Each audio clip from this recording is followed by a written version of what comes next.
Welcome to கேஎம்ஆர்ட்ஸ் world. இன்னையிலேருந்து நம்ம பேசிக் லெவலில் பார்ட் 2 பார்க்க போகிறோம். இதுக்கு என்னென்ன மெட்டீரியல்லாம் அந்த பார்ட் 2 ஃபுல்லாக வேணுமேன்னு சொல்லிடுறேன். இது வந்து சுகர் பீட்ஸ். இந்த சுகர் பீட்ஸை வந்து நீங்கள் எடுத்துக்கோங்க. இது கோல்டன் கலர், அது க்ரீன் கலர், இதில் எல்லா கலர்ஸுமே அவைலபிளாக இருக்கும். ஆல்ரெடி நான் மெட்டீரியலோட டீட்டெயில்ஸை வந்து அப்டேட் பண்ணும்போது இந்த சுகர் பீட்ஸை பற்றி நான் உங்களுக்கு சொல்லியிருப்பேன். ஓகே, அதுக்கப்புறம் இது வந்து கட் கிறிஸ்டல் பீட்ஸ்ன்னு சொல்லுவாங்க, கத்தானா பீட்ஸ்ன்னு சொல்லுவாங்க. இந்த பீட்ஸ்லையும் எல்லா கலர்ஸும் அவைலபிளாக இருக்குது. இதுலேயும் ஒரு 2 or 3 கலர்ஸ் எடுத்துக்கோங்க, அப்படின்னா உங்களுக்கு நல்லா ப்ராக்டிஸ் பண்ணுறதுக்கு இருக்கும். அது வந்து சிங்கிள் பீட்ஸாக வச்சு ஒர்க் பண்ணுவோம். இது ஹாஃப் பீடு, அது வந்து 4mm பீடு. ஓகே, அதுக்கப்புறம் டியூப் பீடு, ஜம்கிலையும் மோர் தேன் வெரைட்டிஸும் இருக்குது, டைப்ஸும் இருக்குது. ஸோ நீங்கள் இதெல்லாம் எடுத்துக்கோங்க. இதை வச்சு தான் இனிமேல் வரப்போகிற கிளாஸஸை நம்ம பார்க்க போகிறோம். ஓகேவா? இதுக்கு வந்து ஒர்க் பண்ணுறதுக்கு த்ரெட்டு எடுப்போம். இந்த ஷுவிங் த்ரெட்டு தான். அதுக்கப்புறம் இந்த மாதிரி பீடை வந்து லோட் பண்ணுற அளவுக்கு ரொம்ப தின்னாக இருக்கிற பீட்ஸ் எடுப்போம். ஓகேவா? இந்த த்ரெட்டு வந்து நீங்கள் என்ன கலர் கிளாத்தை யூஸ் பண்ணுறீங்களோ அந்த கலர் கிளாத்துக்கே நீங்கள் த்ரெட்டை எடுத்து யூஸ் பண்ணணும். நான் வந்து உங்களுக்கு வந்து டீட்டெயிலாக நல்லா தெளிவாக தெரியணுங்கிறக்காண்டி தான் பிளாக் கலர் கிளாத்துக்கு எல்லோ கலர் த்ரெட் எடுத்திருக்கேன்.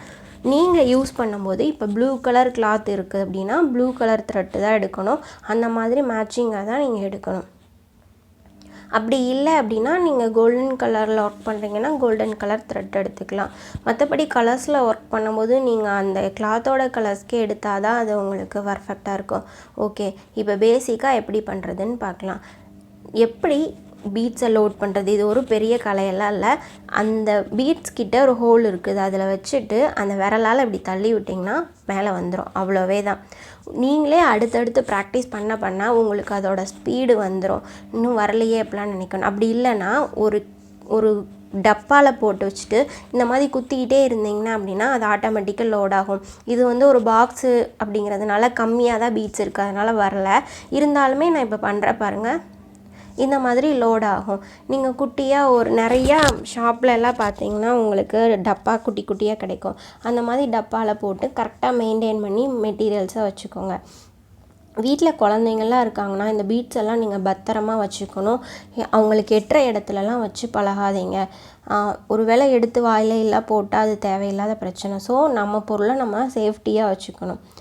அதுக்கப்புறம் இந்த ஸ்விங் த்ரெட்டை நாட் போட்டு எப்பவும் போல் ஒரு லூப் ஃபார்ம் பண்ணி த்ரெட்டை மடியில் வச்சுக்கோங்க. அதுக்கப்புறம் பீடை லோட் பண்ணி வச்சாச்சு. இப்போது கீழேருந்து த்ரெட் எடுத்து இந்த பீடை வந்து டபுளாக ஸ்டிச் பண்ண போகிறோம். 4mm பீட்ஸ் காமிச்சோம்ல, அது கொஞ்சம் ஒன்றா பீட் இது பண்ணுவோம், ஏன்னா அது கொஞ்சம் பெரிய பீட்ஸ். எப்பவும் போல் போடுற செயின் ஸ்டிச் தான். ஃபஸ்ட்டு நீங்கள் 2 போட்டு எப்படி போடுறோங்கிற ஸ்டிச்சை கற்றுக்குங்க. அதுக்கப்புறமா நீங்கள் நெருக்கமாக போட்டு பழகுங்க. இப்போ நான் உங்களுக்கு 2 போட்டு காட்டுறேன் பாருங்கள்.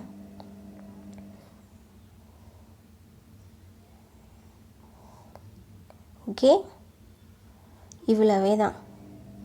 எப்போ ஸ்டார்டிங்கில் போடுற செயின் ஸ்டிச் தான். உங்களுக்கு ஸ்விங் த்ரெட்டில் இது வரல அப்படின்னா ஃபஸ்ட்டு ஸ்விங் த்ரெட்டில் செயினை மட்டும் போட்டு பழகிட்டு அதுக்கப்புறமா பீட்ஸ் ஒர்க் பண்ணுறதுக்கு ஆரம்பிங்க. ஓகே, இப்போ நான் வந்து உங்களுக்கு டிஸ்டன்ஸாக போட்டு காமிச்சிட்டேன். எதுக்காக அப்படின்னா ஃபஸ்ட்டு எப்படி உங்களுக்கு பீட்ஸ் ஃபஸ்ட் டைம் ஒர்க் பண்ணுறதுங்கிறது கொஞ்சம் கஷ்டமாக இருக்கும். இப்போவே நீங்கள் நெருக்கமாக போட்டால் நிறைய குழப்பமாகும், அதுக்காண்டி தான். ஓகே, இப்போ எப்படி அதை நெருக்கமாக போடுறதுங்கிறத நான் சொல்லித்தரேன்.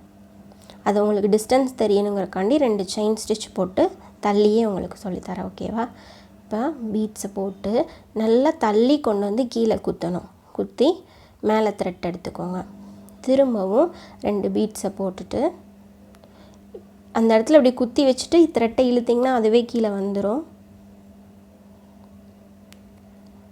அவ்வளோதான். அதுக்கப்புறம் 2 பீட்ஸ் போட்டுட்டு விரலே தள்ளிட்டு மேலே எடுத்து அவ்வளோதான். அதுக்கப்புறம் 2 பீட்ஸ் போட்டு இந்த மாதிரி தான் நம்ம கண்டினியூவாக பண்ண போகிறோம். இப்போ முடித்ததுக்கப்புறம் பாருங்கள், அதுக்கும் இதுக்கும் உள்ள டிஃப்ரென்ஸ் உங்களுக்கு நல்லாவே தெரியும். ஓகேவா? ரொம்ப இது பண்ணி நீங்கள் ஒர்க் பண்ண வேண்டாம், சரியா? ஃபஸ்ட்டு 2 பீட்ஸாக போட்டு நல்லா ப்ராக்டிஸ் பண்ணிக்கோங்க. உங்களுக்கு தெரிஞ்ச ஷேப்ஸ்லலாம் போட்டு ஒர்க் பண்ணுங்கள். அந்த மாதிரி ப்ராக்டிஸ் பண்ணிவிட்டு அடுத்தடுத்து போகலாம். இந்த மாதிரி தான் கிறிஸ்டல் பீட்ஸு கட் பீட்ஸ் எல்லாமே ஒர்க் பண்ணுவோம். எல்லாமே நான் கண்டிப்பாக அடுத்தடுத்த வீடியோவில் சொல்லுவேன். இது வந்து சுகர் பீட்ஸில் மெத்தடு 1. நெக்ஸ்ட்டு மெத்தடில் என்னென்னா சுகர் பீட்ஸை வச்சு எப்படி ஃபில்லிங் கொடுக்குறது அப்படிங்கிறத பற்றி நான் உங்களுக்கு சொல்லிக் கொடுப்பேன். ஓகே, இப்போது நம்ம முடிக்கும்போது 2 போட்டு வந்தோம் இல்லையா? முடிக்கும்போது எப்போவுமே ஒரு பீட்ஸை போட்டு தான் நம்ம முடிக்கணும். எப்போவுமே முடிக்கும்போது இருங்க சொல்கிறேன். ஒரு பீட்ஸை 2 பீட்ஸை வச்சு ஸ்டிச்சை முடிக்கக்கூடாது. ஒரு பீட்ஸை போட்டு அந்த இடத்துல இருந்து த்ரெட்டை வெளியே எடுத்து பக்கமாக ஒரு செயின் போட்டு எப்பவும் போடுவோம் இல்லையா நாட்டு, பக்கமாக திரும்பவும் போடுறேன். பக்கமாக ஒரு செயினை போட்டு எப்பவும் போல் நாட்டு போட்டு கீழே இழுத்துருங்க. அவ்வளவே தான். திரும்பவும் உங்களுக்கு எப்படி இந்த பீட் ஸ்டிச்சை ஃபினிஷிங் பண்ணணுங்கிறத நான் உங்களுக்கு சொல்கிறேன். இப்போ தனியாக போட்டு காட்டுறேன். இப்போ 2 த்ரெட்டு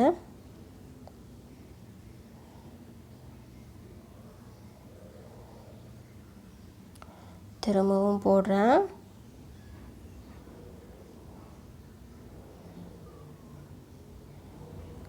முடிக்கும்போது ஒரு பீட்ஸ் தான் போடணும்.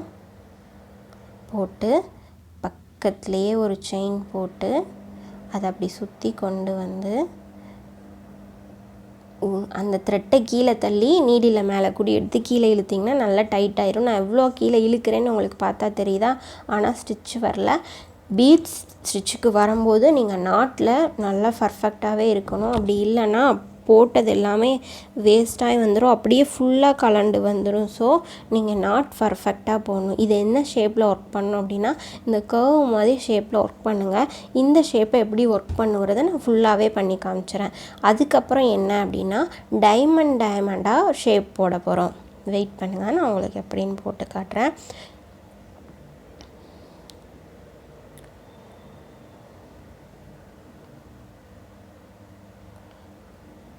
நான் டைமண்ட் ஷேப்பை வந்து கண்டினியூவாக போடுறேன். நீங்கள் சிங்கிளாக போட்டு ஒர்க் பண்ணாலும் பண்ணிக்கலாம். இல்லைன்னா சின்ன டைமண்ட் பெரிய டைமண்ட் அந்த மாதிரி போட்டு கூட நீங்கள் ஒர்க் பண்ணிக்கலாம்.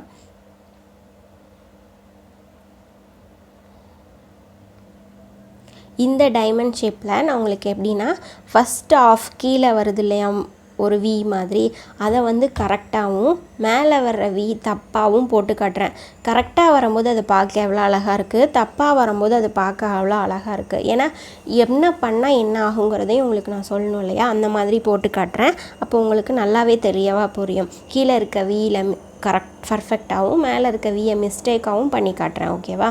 அதுக்கப்புறம் ரவுண்ட் ஷேப்பில் எல்லாமே முடிக்கும்போது ஒரு இது போட்டு, இப்போ ரவுண்ட் ஷேப்பில் போடுறீங்க அப்படின்னா சுற்றி ரவுண்டு போட்டு முடிச்சுட்டு ஒரு பீட்ஸோடு க்ளோஸ் பண்ணிவிட்டு பக்கத்தில் குட்டியாக ஒரு செயினை போட்டு லாக் பண்ணுங்கள். ஏன்னா நம்ம கிளாத்தோட கலரில் தான் த்ரெட்டு யூஸ் பண்ணுவோம். அதனால் பக்கத்தில் இருந்து நீங்கள் செயின் போட்டாலும் அது தப்பாக அசிங்கமாலாம் தெரியாது. ஏன்னா சிங்கிளாக மட்டும் நம்ம பீட்ஸை ரவுண்ட் பண்ண மாட்டோம், ஃபில்லிங்க்கு அதுக்கு மேலே அந்த மாதிரி தான் பண்ணுவோம். ஸோ அதனால் எந்த இதுவும் இருக்காது. இந்த மாதிரி தான் பண்ணணும்.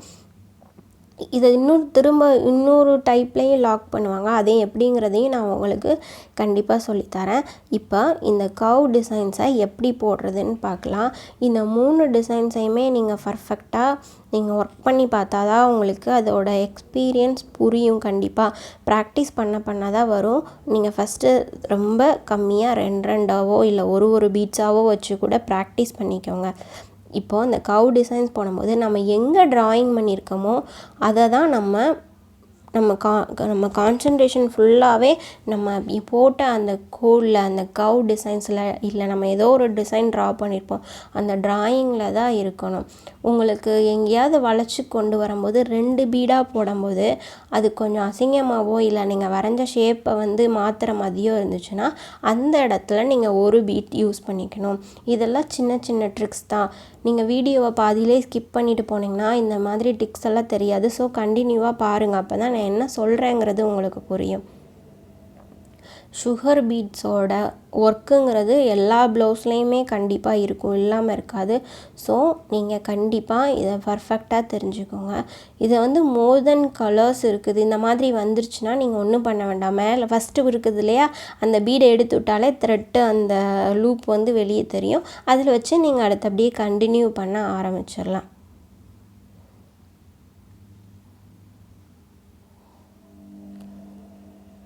நம்ம எப்படி டிராயிங் பண்ணமோ அந்த டிராயிங்லேயே தான் அது வரணும். ஜஸ்ட் அவ்வளோதான்.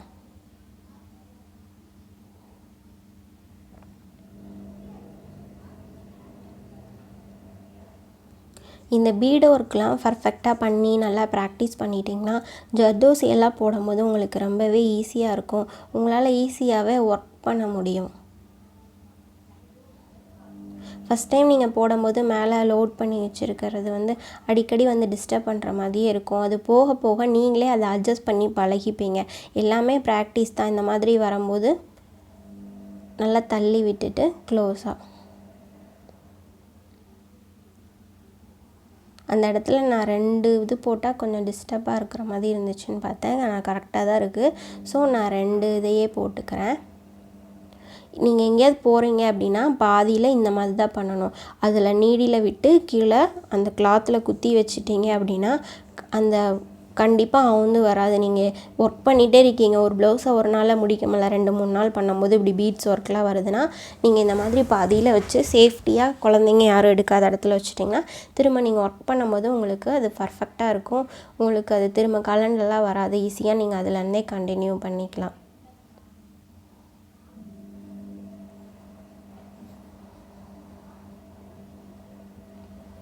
தெரியுதா? நம்ம என்ன ட்ராயிங் பண்ணமோ அதுக்கு மேலே தான் நம்ம ஒர்க் பண்ணிட்டு வரோம். அந்த இடத்துல ஏன் நான் ஒரு பீட்ஸ் போட்டேன் அப்படின்னா அந்த இடத்துல நான் 2 பீட்ஸ் போட்டேன்னா அந்த கவ் டிசைன்ஸ் எனக்கு கரெக்டாக வராதுன்னு தோணுச்சு. அதனால நான் ஒரு பீட்ஸ் போட்டேன். இந்த மாதிரி சின்ன சின்ன விஷயங்களெல்லாம் நீங்களே கற்றுக்குவீங்க கண்டிப்பாக அடுத்தடுத்து ஒர்க் பண்ணும்போது.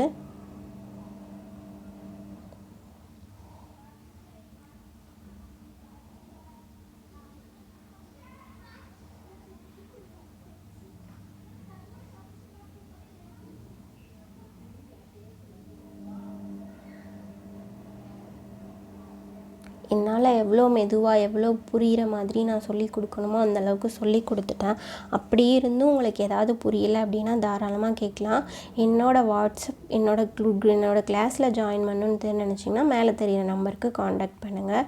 இப்போது நம்ம முடிச்சிட்டோம். இப்போ சிங்கிள் பீட்ஸாக ஒரு பீட்ஸை கொடுத்துட்டு எப்படி லாக் பண்ணுறேங்கிறத திரும்பவும் நான் சொல்கிறேன், நல்லா கேட்டுக்கோங்க. எடுத்துட்டு இந்த இடத்துல குட்டியாக ஒரு செயின் போட்டு அந்த செயினை சுற்றி அந்த நீடிலுக்கு உள்ளே விட்டு இழுத்தீங்க அப்படின்னா கண்டிப்பாக நாட்டு விழுந்துடும். அவ்வளோதான். இப்போ நான் கீழே இழுக்கிற பாருங்கள், டைட்டாக தான் இருக்குது, உங்களுக்கே பார்த்தா தெரியும். இந்த மாதிரி தான், அதை நீங்கள் தொட்டு பார்த்தாலே தெரியும் எவ்வளோதான் போட்டிருக்கோன்னு. இப்போ இந்த ஒரு டைமண்டில் ஃபஸ்ட்டு வி ஷேப்பை பர்ஃபெக்டாகவும் அடுத்த வி ஷேப்பை தப்பாகவும் போட்டு காட்டுறேன். ஏன் அப்படின்னா நீங்கள் ஒரு வேளை மிஸ்டேக் பண்ணிட்டீங்க அப்படின்னா அது என்ன ஆகும்னு நீங்கள் பாருங்கள். இந்த வி ஷேப்பில் 4 கோடு வருது இல்லையா? ஒரு கோடில் 4 பீட்ஸ் கொடுக்குறீங்கன்னா எல்லா சைடுமே அந்த 4 பீட்ஸை தான் நீங்கள் கொடுக்கணும். அப்போ தான் அது பர்ஃபெக்டாக வரும். இப்படி அந்த எட்ஜ் பார்ட் வரும்போது ஒரு பீட்ஸை கொடுத்துட்டு இங்கே பாருங்கள், திரும்ப கொண்டு அந்த பீட்ஸ் கிட்டையே இன்னொரு செயின் போட்டுட்டு மறுபடியும் நான் ஸ்டார்ட் பண்ணும்போது ஷேப் கரெக்டாக வருதா? ஏன் உங்களை இந்த ஷேப்பில் ஒர்க் பண்ண சொன்னேன்னா இதில் 4 எட்ஜ் பார்ட்டுக்கு நீங்கள் ஒர்க் பண்ணுவீங்க, அதனால தான். ஓகே, இப்போது இந்த ஃபஸ்ட்டு வி எப்படி இருக்குது? பர்ஃபெக்டாக. ஓகே, இப்போ நம்ம 2வது தப்பாக போட்டு காட்டுறேன். ஒருவேளை நீங்கள் அந்த மாதிரி பண்ணால் எப்படி ஆகும்னு பாருங்கள். அந்த இடத்துல போட்டால் ஓகே, இப்படி போட்டால் நான் தப்பாக வரும்னு நினைக்கிறேன். ஓகே, சாரி, நான் ரெக்கார்ட் பண்ணாமல் விட்டுட்டேன். சரி, ஓகே, ஒரு இடத்துல மட்டும் தப்பு பண்ணுறேன், எனக்கு வரல, பர்ஃபெக்டாக தான் கொஞ்சம் வந்துச்சு. ஓகே, முடிச்சுட்டு அந்த இடத்துல எப்பவும் போல் குட்டியாக செயின் போட்டு நாட் போட்டாச்சு. இப்போ பாருங்கள், 3/4 கரெக்டாக போட்டோம். லைட்டாக தப்பு பண்ணதுனால அதோட ஷேப்பே எவ்வளோ இதாக மாறிடுச்சு பாருங்கள். ஸோ நம்ம என்ன ட்ராயிங் பண்ணமோ அது மேலே மட்டும்தான் நம்ம வரையணும். அந்த விஷயத்த நம்ம கரெக்டாக இது பண்ணிக்கணும். ஓகே, இப்போது நான் எடுத்த கிளாஸ் உங்களுக்கு புரிஞ்சிருக்கும்னு நினைக்கிறேன். ஏதாவது புரியலைன்னா கேளுங்க. என்னோடய சேனல் பிடிச்சிருந்தா சப்ஸ்கிரைப் பண்ணுங்கள். மறக்காமல் பெல் ஐக்கானை கிளிக் பண்ணுங்கள். கிளாஸில் ஜாயின் பண்ணணுன்னு நினச்சிங்கன்னா மேலே தெரிகிற நம்பருக்கு காண்டாக்ட் பண்ணுங்கள். ரவுண்ட் ஷேப் ஒன்றும் இல்லை, ரவுண்டாக போட்டுட்டு பக்கத்தில் சைடில் குட்டியாக ஒரு செயினை ஒட்டியே போட்டு லாக் கொடுங்க. அவ்வளோதான். செயின் ஸ்டிச் வர்றதுக்கு முன்னாடி நீங்கள் நாட் போட்டு நல்லா ப்ராக்டிஸ் பண்ணிட்டீங்களான்னு பாருங்கள். நாட் ரொம்ப ரொம்ப முக்கியம். இது நான் சொல்லி கொடுத்தது புரிஞ்சிருக்கும்னு நினைக்கிறேன். நெக்ஸ்ட்டு கிளாஸில் சுகர் பீட்ஸை வச்சு எப்படியெல்லாம் ஃபில்லிங் கொடுக்கலாம், ஒரு ஃப்ளவர்ஸு இப்போ லோட்டஸ்லாம் இருக்குன்னா எப்படி ஃபில்லிங் கொடுக்கலாங்கிறத நான் உங்களுக்கு சொல்லித்தரேன். ஓகே, இது சுகர் பீட்ஸ் மெத்தட் 1. நீங்கள் ஃபஸ்ட்டு 2 ட்ரை பண்ணி பாருங்கள். அதுக்கப்புறம் கர்வ் டிசைன்ஸ் ட்ரை பண்ணி பாருங்கள். இந்த டைமண்டை வந்து நீங்கள் இப்படி தான் இல்லை குட்டி டைமண்ட் பெரிய டைமண்ட் இந்த ரவுண்ட் கீழே போட்டிருக்கேன்ல அந்த மாதிரி கூட நீங்கள் போட்டுக்கலாம். தேங்க்யூ.